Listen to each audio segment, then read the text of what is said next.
our lesson number 2, and today we are going to study our lesson number 3.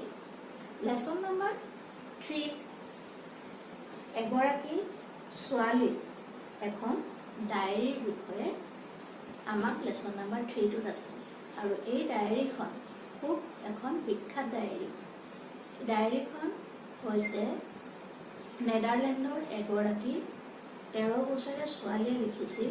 ডায়েৰীখনৰ নাম হৈছে ছোৱালীগৰাকীৰ নাম হৈছে N Frank.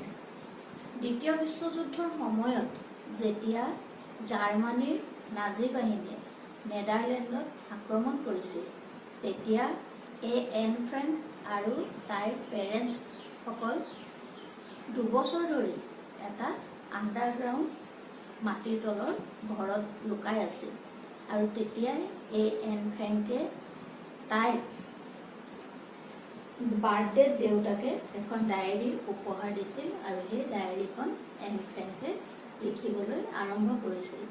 এই ডায়েৰীখনত কি আছিল, কেনেকৈ ইমান বিখ্যাত হ'ল এই বিষয়ে এই লেসনটোত এন ফ্ৰেংকৰ ডায়েৰী লেসনটো lesson number 3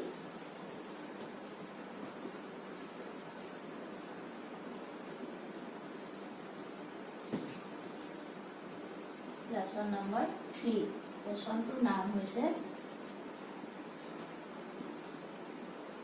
From the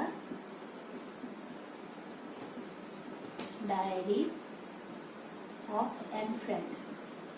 Anne Frank হৈছে নেদাৰলেণ্ডৰ এগৰাকী ছোৱালী আৰু মই ইতিমধ্যে কৈছোঁ যে দ্বিতীয় বিশ্বযুদ্ধৰ সময়ত যেতিয়া জাৰ্মানীৰ নাজি বাহিনী সকলোতে লুকাই আছিল অভিভাৱকৰ লগত তেতিয়াই এন ফ্ৰেংকে ডায়েৰীখন লিখিবলৈ আৰম্ভ কৰিছিল। আহাচোন আমি এটা লেসনটোত কি আছে আমি লেসনটো মই প্ৰথমতে তোমালোকক ৰিডিং কৰি দিছোঁ, তোমালোকে চাই যাবা, তাৰপিছত মই লেসনটো আলোচনা কৰিম। এতিয়া মই লেসনটো পঢ়ি দিওঁ, তোমালোকে চাই যোৱা। Lesson number 3 from the diary of Anne Frank. Do you have a friend with whom you share your innermost thoughts and feelings? Do you note down your thoughts in a diary?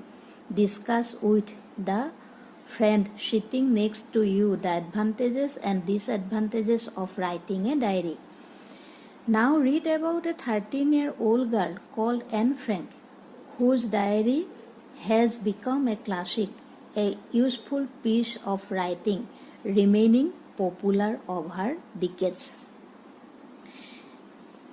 A 13-year-old girl in the Netherlands was given a diary for her birthday on June 12, 1942.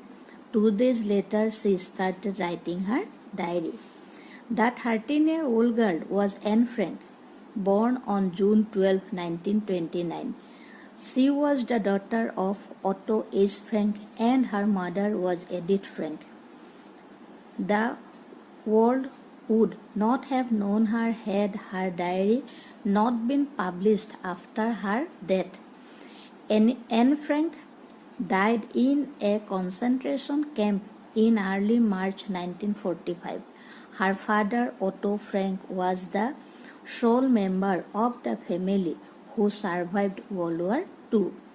Though she had started writing her diary in the summer of 1942, it was never with an intention of creating a record of her experiences during the World War. This was a way to pass time fruitfully while hiding from the German army in an underground safe house.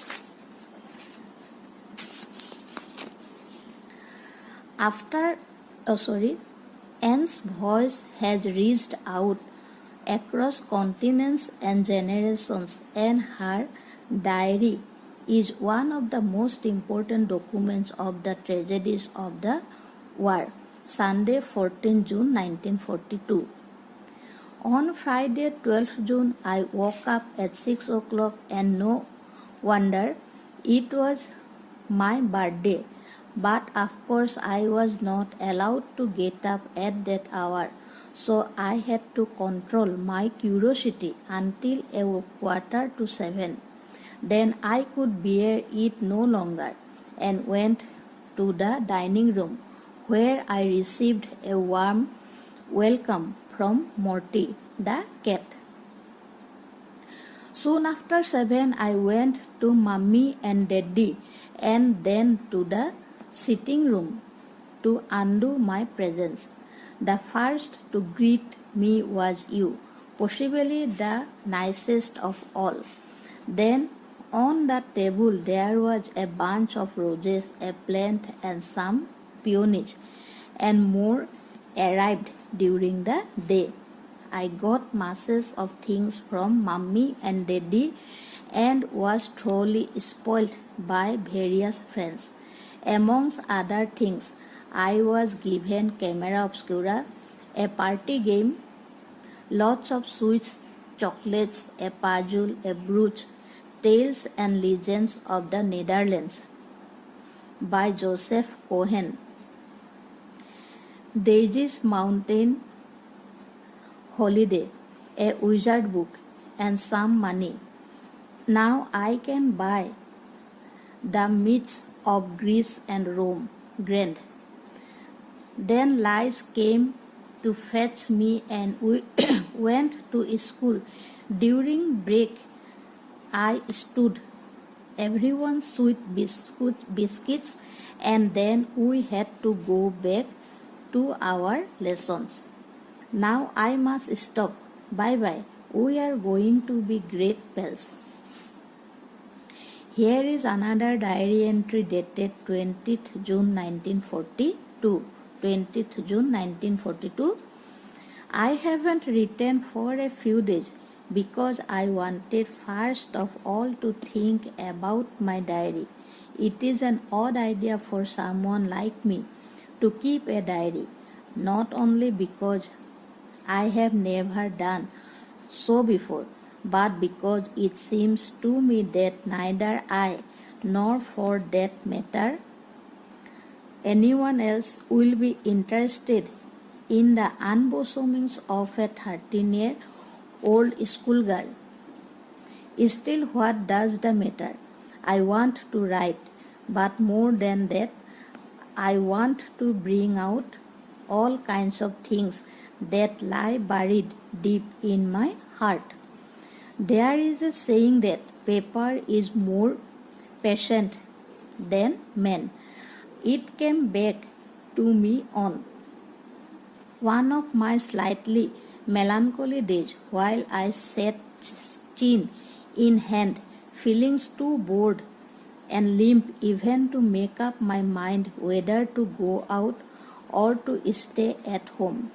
Yes, there is no doubt that paper is patient, and as I don't intend to show this cardboard covered notebook bearing the proud name of diary to anyone unless I find a real friend, boy or girl, probably nobody cares. And now I come to root of the matter, the reasons for my starting a diary. It is that I have no real friend. Hence this diary, in order to enhance my mind's eye the picture of the friend for whom I have waited so long. I don't want to set down a series of bald facts in a diary like most people do, but I want this diary itself to be my friend, and I shall call my friend Kitty. No one will grasp what I am talking about if I begin my letters to Kitty just out of the blue. So, albeit unwillingly, I will start by sketching in brief the story of my life. এতিয়া মই পঢ়ি দিলোঁ, কাইলৈ মই লেচনটো তোমালোকক আলোচনা কৰিম।